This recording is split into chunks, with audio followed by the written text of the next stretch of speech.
এবং কেপি কিন্তু আসন্ন, এবং ডাব্লিউবিপি কেপিতে ম্যাথামেটিক্স এবং রিজনিং এর প্রিপারেশন যদি ভালো না থাকে তাহলে কিন্তু পাস করা কার্যত অসম্ভব। তো দেখো ডাব্লিউবিপি এবং কেপিতে আমি যদি ডাব্লিউবিপির কথা বলি সেখানে 25 অঙ্ক 25 কিন্তু রিজনিং বা জিআই রয়েছে, অর্থাৎ 50 নাম্বার 85-র মধ্যে। ওকে, আর আমাদের কি বলে কেপিতে আমাদের কি রয়েছে, কেপিতে কিন্তু 30 নাম্বার অঙ্ক 30 নাম্বার রিজনিং, অর্থাৎ 100-র মধ্যে 60% এই দুটো সাবজেক্ট মিলে রয়েছে তোমাদের।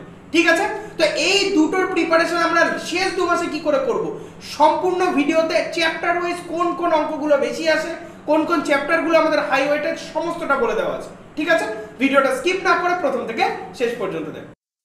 তো দেখো সবার প্রথম চলে আসি আমরা সিলেকশন প্রসেস। ঠিক আছে, তো কেপি এবং ডাব্লিউবিপি 2024-এর যে সিলেকশন প্রসেসটা রয়েছে ডাব্লিউবিপি এবং কেপিতে, এ নিয়ে আমরা আগের ভিডিওতে আলোচনা করেছি। আগে আমরা এই রিলেটেড দুটো ভিডিও বানিয়েছি, এক হচ্ছে যে সম্পূর্ণ স্ট্র্যাটেজি, সেকেন্ড হচ্ছে জিকে এর স্ট্র্যাটেজি। ঠিক আছে, দুটোর মধ্যেই আমরা কিন্তু সিলেকশন প্রসেস নিয়ে আলোচনা করেছি, তোমাদের নিচে ডেসক্রিপশনেও আমি দিয়ে দিচ্ছি বা পিন কমেন্টেও আমি দিয়ে দিচ্ছি। ওকে, তো এটা নিয়ে আজকে বললাম না, আমাদের যে বিষয়গুলো জানার, কতগুলো পোস্ট রয়েছে, কেপির সিলেকশন প্রসেস কি, আমাদের কতগুলো কোয়েশ্চেন অ্যান্সার আছে, ভুল কতগুলো করলে কিরকম ভাবে নেগেটিভ হবে, সমস্তটাই আমরা আগের ভিডিওতে বলে দিয়েছি। সেটার লিঙ্ক আমি নিচে পিন কমেন্টে তোমাদের দিয়ে দিচ্ছি। ওকে, এরপরে চলে আসছি আমরা যেটা জিকে এবং ইংলিশ। এই জিকে নিয়ে ডিটেলস, এই যে প্রত্যেকটা সাবজেক্ট বলো কেন, মানে মোটামুটি ইতিহাস, ভূগোল, রাজনীতি, তারপর হচ্ছে কি অর্থনীতি, ভৌতবিজ্ঞান, জীবনবিজ্ঞান, খেলাধুলা, পশ্চিমবঙ্গ, সাম্প্রতিক ঘটনা সহ যত রকম সাবজেক্ট আছে, এবং কারেন্ট অ্যাফেয়ার্স, স্ট্যাটিস্টিকের বিভিন্ন পার্ট সম্বন্ধে যা যা দরকার সবগুলো আগের ভিডিওতে বলা আছে। দুটো ভিডিওর লিঙ্কে আমি কিন্তু পিন কমেন্টে এবং ভিডিওর শেষে তোমাদের আমি দিয়ে দিচ্ছি, চিন্তা নেই কোনো। চলে আসো আজকের যে বিষয়টা নিয়ে আলোচনা করব, সব থেকে ইম্পর্টেন্ট যে বিষয়টা, সেটা হচ্ছে ম্যাথস অ্যান্ড রিজনিং। এইটার মধ্যে কি কি আমরা পড়বো, কোন চ্যাপ্টার আগে পড়বো, 2 মাসে কিভাবে প্রিপারেশন করলে আমাদের ভালো হয়, সবটা বলে দিচ্ছি। তো সবার আগে এটা বলার আগে আমার এইটা একটুখানি দেখে নেওয়া উচিত যে আমাদের সিলেবাসের মধ্যে ডাব্লিউবিপিতে যে একটাই রিটেন এক্সাম হবে, সেখানে ম্যাথে কিন্তু রয়েছে 25 নাম্বার, অর্থাৎ আমাদের সরি ম্যাথ নয়, এটা রিজনিং এ রয়েছে 25 নাম্বার, এবং এই যে ম্যাথামেটিক্সে রয়েছে 25 নাম্বার। রিজনিং এবং ম্যাথামেটিক্সে 25 নাম্বার করে রয়েছে, তাহলে 25 25 50 হয়ে গেল, কার মধ্যে 85-র মধ্যে। একই রকম ভাবে কেপির প্রিলিতে দেখো 30 নাম্বার রয়েছে রিজনিং, 30 নাম্বার রয়েছে অঙ্ক, তাহলে দুটো মিলে 60% এখানেই হয়ে গেল। ওকে, আর মেইনস এর ক্ষেত্রে এইখানে রয়েছে 25, এখানে রয়েছে 25। ঠিক আছে, তো 85-র মধ্যে এখানে হয়ে গেল 50 নাম্বার। তাহলে অঙ্ক, রিজনিং যদি এই দুটো সাবজেক্টের মধ্যে স্কোর না গেইন করা যায়, তাহলে কিন্তু সিলেকশন কার্যত প্রায় অসম্ভব। বোঝা গেল?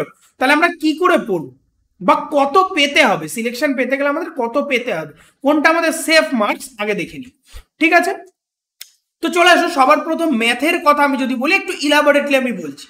তো ম্যাথ মূলত ডাব্লিউবিপি এবং কেপির ক্ষেত্রে ম্যাথ মানে পাটিগণিতকে বোঝায়। কিছুটা পরিমাণ পরিমিতি থাকে অবশ্য, কিন্তু প্রধানত পাটিগণিত থাকে। বোঝা গেল কি বললো? তো পাটিগণিতের মধ্যে আমরা স্টার্ট করব কোথা থেকে? ধরে নাও আমাদের অঙ্কে ভালো প্রিপারেশন আছে, কোনো একজনের অঙ্কে ভালো প্রিপারেশন আছে, ভালো কথা। সে কি করবে? যার অঙ্কে ভালো প্রিপারেশন আছে সে কি করবে আমি বলে দিই, এই লাস্ট মুহূর্তে এসে শুধু মক সেট প্র্যাকটিস করো এবং মক সেট অ্যানালিসিস করো। আমি কি বললাম? যাদের প্র্যাকটিস বা প্রিপারেশন ভালো আছে, ঠিক আছে, যাদের ভালো প্রিপারেশন আছে, ঠিক আছে, তাদের জন্য আমি প্রথমে বলে দিচ্ছি, তারা কি করছো, এখন মক প্র্যাকটিস করো, মার্কেট থেকে যে কোনো মক সেট তুলে নাও, প্র্যাকটিস করো এবং অ্যানালিসিস করো। মক অ্যানালিসিস করা কাকে বলে? তুমি যে কোয়েশ্চেনগুলো করলে 100টার মধ্যে বা 85টার মধ্যে যে কোয়েশ্চেনগুলো করলে, সেগুলো পরের দিন আবার দেখো। ঠিক আছে, যে অঙ্কগুলো পারোনি সেগুলোকে আবার করে দেখো, আর অ্যান্সার তো দেওয়াই থাকে কোন সকল বইগুলোতে। তো এটা হচ্ছে তাদের এখনকার কাজ, প্র্যাকটিস করা। বোঝা গেল কি বললাম? এবার চলে আসো যাদের একটু কম প্রিপারেশন আছে, অঙ্কে একটু ভয় পাচ্ছ বা ভালো করে এখনো পর্যন্ত পড়া হয়নি, তারা 2 মাসের মধ্যে ভাবছো খুব খাটাখাটনি করে কিছুটা পরিমাণ আমি ওঠাবো। তো তাদের জন্য কি করতে হবে? তারা সবার প্রথম দেখো, এইখানে সমস্ত পাটিগণিতের চ্যাপ্টারগুলো, মানে আমাদের পুলিশের এক্সামে যত চ্যাপ্টার আছে সবগুলোর নাম লেখা আছে। তারা সবার প্রথম তারা কি করবে, এই শতকরা চ্যাপ্টারটা সবার প্রথমে ধরো, শতকরাটাকে সবার প্রথমে ধরো, শতকরা বা পার্সেন্টেজ। কারণ এই শতকরা বা পার্সেন্টেজের ওপর পাটিগণিতের প্রায় আমার মনে হয় 30%ই শতকরাতে ন্যস্ত থাকে, কারণ শতকরা এই চ্যাপ্টারটা ছাড়া অন্য কোনো চ্যাপ্টারের অঙ্ক হয় না। কি বললাম বুঝতে পারলে? ম্যাক্সিমাম চ্যাপ্টারে, কোনো চ্যাপ্টার তো বলা ভুল, ম্যাক্সিমাম চ্যাপ্টারের অঙ্ক হয় না। তো শতকরার ক্ষেত্রে শতকরাটা 1 নম্বরে ধরো। কোথা থেকে করব? এই লাস্ট 2 মাসের মধ্যে, আমি 2 মান্থের কথা বলছি, ঠিক আছে, লাস্ট 2 মাসের মধ্যে, বা হার্ডলি এটা 2.5 মাস হতে পারে, ঠিক আছে, হার্ডলি এটা 2.5 মাস হতে পারে। তো এর মধ্যে কিন্তু পরীক্ষা চলে আসবে আশা করা যাচ্ছে, ঠিক আছে, সবার প্রথম কেপি চলে আসছে। তো শতকরা কোথা থেকে আমরা করব? দেখো আমাদের চ্যানেল, ঠিক আছে, আমাদের channel regular 10 PM math live series হয়, ঠিক আছে, রেগুলার 10 PM ম্যাথামেটিক্স এবং রিজনিং এর লাইভ সিরিজ চলে। চ্যাপ্টার ওয়াইজ সেট নিয়ে আলোচনা হয়, আবার ফুল সেট নিয়েও আলোচনা হয়, এক এক দিন এক এক রকম নিয়ে আলোচনা হয়। আমাদের নিচে প্লেলিস্ট বানানো আছে, ভালো করে শোনো, নিচে ডেসক্রিপশনে প্লেলিস্ট বানানো আছে, সেখানে প্রত্যেকটা চ্যাপ্টার ওয়াইজ ভিডিও তোমরা পেয়ে যাবে। এই যে 10 PM লাইভ সিরিজ, এর মধ্যে ঢুকে যাও, নিচে আমাদের ডেসক্রিপশনে 10 PM লাইভ সিরিজ বলেই কিন্তু আমাদের ইয়ে বানানো আছে, কি বলে, প্লেলিস্ট বানানো আছে, ঠিক আছে। তো ওখানে ঢুকে যাও, ওখানে ঢুকে গিয়ে প্রথমেই দেখো শতকরা আছে 2 বা 3টে ভিডিও, একদম 1 ঘন্টা ধরে একদম ফুল কনসেপ্ট সহকারে প্রত্যেকটা টাইপ ধরে ধরে অঙ্ক করা আছে। তো সেখান থেকে করো সবার প্রথমে শতকরা। সেকেন্ড করো কি, সেকেন্ড আমি বলবো সরল সুদ করতে, সরল সুদ, কারণ এই সরল সুদ চ্যাপ্টারটা থেকে একটা অঙ্ক আসবে এবং এটা খুব সোজা হয়, PTR/100, এটা ইন্টারেস্ট বের করার ফর্মুলা জানা থাকলে এনাফ, ঠিক আছে। থার্ড চলে আসো তুমি কোথায়? থার্ড চলে আসো চক্রবৃদ্ধি সুদ। এগুলো এখন কোথা থেকে প্র্যাকটিস করবো? দরকার নেই বই ছেড়ে দাও, যারা চাইছো লাস্ট 2 মাস প্র্যাকটিস করবো তারা বই ছেড়ে দাও। প্র্যাকটিস করবো কোথা থেকে? আগে আমাদের এই 10 PM লাইভ সিরিজ থেকে ফুললি প্র্যাকটিস করে নাও, তারপরে এই এদের যে কথাটা আমি বললাম যে তোমরা কি বলো, মক টেস্ট শুরু করে দাও, ঠিক আছে।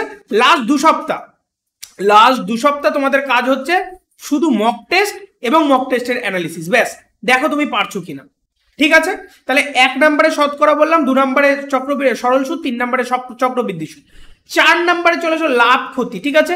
এই শতকরার সঙ্গে লাভ ক্ষতি কিন্তু ইন্টার রিলেটেড, বোঝা গেল কি বললাম? এটা 5-এ তুমি চলে আসো, যেটা তোমার সোজা লাগবে সেটা হচ্ছে 5 নম্বরে সরলীকরণে চলে আসো, ঠিক আছে, সরলীকরণ বা সিম্পলিফিকেশন, সব ভিডিওগুলো নিচে আছে, সব কোনো চিন্তা নেই। 6 নম্বরে চলে আসো লসাগু এন্ড গসাগু, অর্থাৎ LCM HCF, ঠিক আছে, LCM HCF। এইখানে আমাদের কি আছে বলো, এখানে LCM HCF এ চলে আসো। তারপরে কোথায় চলে আসো? তারপরে আসো হচ্ছে আমাদের সময় এবং কার্য, ঠিক আছে, সময় কার্যতে আসো, এটা আমি 7 নম্বরে বলবো, সময় কার্য। এরপর তুমি আসো হচ্ছে সময় দূরত্ব, 8 নম্বরে বলবো সময় দূরত্ব। তারপরে চলে আসো এই যে অঙ্ক সংখ্যা বিভাজ্যতা, এটা অ্যাকচুয়ালি নাম্বার সিস্টেমের পার্ট। কিসের পার্ট? নাম্বার সিস্টেম, ঠিক আছে, নাম্বার সিস্টেম। নাম্বার সিস্টেমের মধ্যে কি কি পড়ে আমি একটুখানি বলে দিই। নাম্বার সিস্টেমের মধ্যে বিভাজ্যতা তত্ত্ব পড়ে, তারপরে হচ্ছে গিয়ে ভাগশেষ তত্ত্ব পড়ে, এই সবগুলো নাম্বার সিস্টেমের পার্ট, এগুলো সব করে দেওয়া আছে। তাহলে 9 নম্বরে চলে আসো এখানে, বোঝা গেল। 10 নম্বরে চলে আসো গড়, 11 নম্বরে চলে আসো অনুপাত সমানুপাত, 12 নম্বরে চলে আসো মিশ্রণ, বোঝা গেল। 13 নম্বরে চলে আসো তুমি অংশীদারি কারবার। এই মোটামুটি শেষের দিকে আমাদের চলে আসলো কি, আমাদের পাটিগণিতে, ঠিক আছে।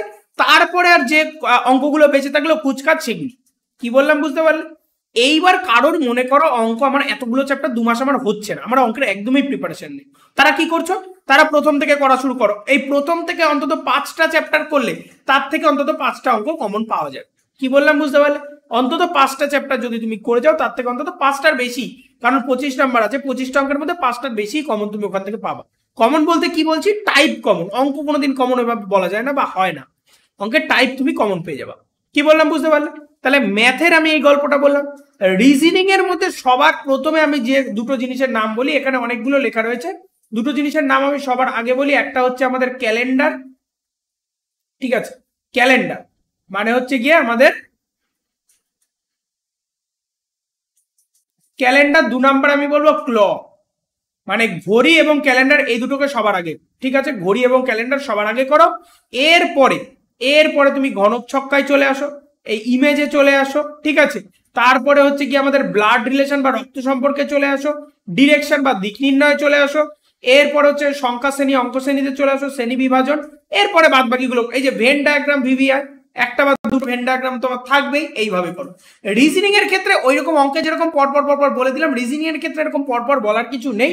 তো সবার প্রথম ক্লক, ক্যালেন্ডার, এই দুটোকে করো, ঘনক ছক্কা করো, ঠিক আছে, ভেন ডায়াগ্রাম করো, রক্ত সম্পর্ক করো, প্রথম 5টা এই 5টা করো। তারপরে তোমার যেগুলো মনে হয় প্রতিবিম্ব, ঠিক আছে, এইগুলো মিসিং নাম্বার, ম্যাট্রিক্স, এইগুলোকে করে ফেলো আমাদের রিজনিং এর মধ্যে। তাহলে আমাদের রিজনিং থেকে একটা আমাদের সুইটেবল মার্কস কোনটা, সুইটেবল মার্কস কোনটা, তো দেখো রিজনিং থেকে, রিজনিং এ যদি আমি ডাব্লিউবিপির কথা ধরি, ডাব্লিউবিপির কথা যদি ধরি, তাহলে রিজনিং এ তোমার ক্ষেত্রে 25-এর মধ্যে 20 কিন্তু সেফ মার্কস, ঠিক আছে, 25-এর মধ্যে 20 কিন্তু সেফ মার্কস, কারণ রিজনিং এ নাম্বার ওঠে। বোঝা গেল? এটা হচ্ছে আমি রিজনিং এর ক্ষেত্রে বললাম। ম্যাথের ক্ষেত্রে আমি কি বলবো, ম্যাথের ক্ষেত্রে আমি তোমাকে বলে দেবো যে ম্যাথের ক্ষেত্রে দেখো, ম্যাথের ক্ষেত্রে কার কিরকম প্রিপারেশন আছে তার উপর নাম্বার উঠবে। হয় তোমাকে ম্যাথে প্রিপারেশন ভালো করতে হবে, নাহলে জিকে তে প্রিপারেশন ভালো করতে হবে। যার জিকে তে 20+ উঠে গেল, তার ম্যাথের ক্ষেত্রে একটু কম হলেও কোনো চাপ নেই। আমি ডাব্লিউবিপির কথা বলছি, কেপির ক্ষেত্রে আরেকটুখানি নাম্বার বেড়ে যায়, ঠিক আছে, ডাব্লিউবিপির ক্ষেত্রে আমি বলছি। তাহলে রিজনিং এ তোমার 20 তুলতেই হচ্ছে সেফ মার্কসিং হতে গেলে, বা তোমার হচ্ছে ক্লিয়ার করতে গেলে, ঠিক আছে। ম্যাথের ক্ষেত্রে যার, আমি জিকের ক্ষেত্রে আমি যার 20 আছে, তার ম্যাথের ক্ষেত্রে তোমার 15+ নাম্বার তুললে হয়ে যাচ্ছে। যার জিকে খুব ভালো, তার ক্ষেত্রে দেখা যায় ম্যাথে অনেকের প্রবলেম থাকে, তার 15+ নাম্বার তুললে হয়ে যাচ্ছে।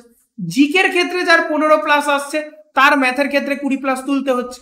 কি বললাম বুঝতে পারলে? 85-এর মধ্যে আমাদের না হলে সেভ করে কিন্তু যাবে না। আর ইংলিশের কিন্তু 100% ভরসা নেই, কারণ 10টা কোশ্চেন আসছে ইংলিশে, তার মধ্যে 5-6টা থাকবে ভোকাবুলারি, আর 3-4টে থাকবে হচ্ছে গিয়ে তোমার গ্রামার। বোঝা গেল? এরকম থাকে। আর আমাদের যদি কেপিতে চলে আসো, কলকাতা পুলিশে চলে আসো, তাহলে কেপির ক্ষেত্রে আমাদের কি ম্যাথে চলে আসছে, যাদের একটু ভালো প্রিপারেশন হবে তাদের 25+ স্কোর করলে তোমার হচ্ছে কি। আর রিজনিং অবভিয়াসলি এখান থেকে 25+ স্কোর, রিজনিং 25+, এটা 25 না হলেও 20+ স্কোর কিন্তু থাকা বাঞ্ছনীয় যদি সিলেকশন হতে হয়, কারণ কেপির ক্ষেত্রে আরেকটুখানি ভালো নাম্বার ওঠে, ডাব্লিউবিপির ক্ষেত্রে সিট সংখ্যা কম থাকে সেই কারণে। বোঝা গেল কি বললাম? তাহলে এটা হচ্ছে আমার মনে হয় সেফ স্কোর, এবং এই জায়গায় যেতে গেলে কি করব, যাদের ভালো প্রিপারেশন তাদের কথা তো আমি বললামই, আর যাদের তুলনামূলক কম প্রিপারেশন, বা তুমি ভাবছো তোমার কম প্রিপারেশন রয়েছে, তারা এইভাবে শুরু করো। আর কোথা থেকে শুরু করতে হবে, এই মুহূর্তে কোনো বই দরকার নেই, শুধু 10 PM লাইভ সিরিজে যে টাইপগুলো করানো আছে আমাদের নিচে ডেসক্রিপশনে, সেই টাইপগুলো করে যাও। করার পরে যদি তোমার কাছে বই না থাকে, নর্মাল গুগল, ঠিক আছে, গুগল বের করো, গুগল বের করে এক একটা চ্যাপ্টারের নাম লেখো, কলকাতা পুলিশ বা ডাব্লিউবিপি অমুক চ্যাপ্টারের নাম লেখো, গাদা গাদা অঙ্ক বেরোবে, সেখান থেকে প্র্যাকটিস করো, তার অ্যান্সারও দেওয়া থাকে, প্র্যাকটিস করার পরে দেখে নিতে পারো। কি বললাম বুঝতে পারলে? আর তার সঙ্গে সঙ্গে রেগুলার 10 PM আমাদের চ্যানেলে চোখ রাখো, রেগুলার আমাদের ম্যাথামেটিক্স এবং রিজনিং প্র্যাকটিস হচ্ছে, প্র্যাকটিস সেশন রাত্রেবেলা চলছে, রেগুলার 25 থেকে 30টা অঙ্ক বা 25 থেকে 30টা রিজনিং নিয়ে প্র্যাকটিস হচ্ছে। বোঝা গেল? তো আশা করা যায় ম্যাথামেটিক্স এবং রিজনিং এ কিভাবে তোমরা স্কোর বাড়াতে পারো সেই সম্বন্ধে আমি ডিটেলস আলোচনা করলাম। যারা আমাদের টেলিগ্রাম চ্যানেলের সঙ্গে জয়েন হওনি, নিচে ডেসক্রিপশন থেকে টেলিগ্রাম লিঙ্কের সঙ্গে জয়েন হয়ে যাও, সমস্ত ভিডিও পিডিএফ নোটিফিকেশন গুলো ওখানে আমরা প্রোভাইড করে দিই। আর ভালো লাগলে অবশ্যই লাইক, কমেন্ট, শেয়ার এবং সাবস্ক্রাইব অবশ্যই করো। আর আমাদের সঙ্গে যুক্ত থাকো। যা যা কোয়ারিস আছে এই ডাব্লিউবিপি সংক্রান্ত, কেপি সংক্রান্ত, পুলিশের অন্য সংক্রান্ত, এসএসসি জিডি সংক্রান্ত, অবশ্যই কমেন্ট বক্সে কমেন্ট করো, আমি সেই নিয়ে রিলেটেড ভিডিও বানিয়ে দেবো, অথবা আমাদের লাইভে তোমাদের অ্যান্সার গুলো সব ক্লিয়ার করো। ওকে, তো দেখা হচ্ছে পরের ভিডিওতে। খুব ভালো থাকো, be successful in your life.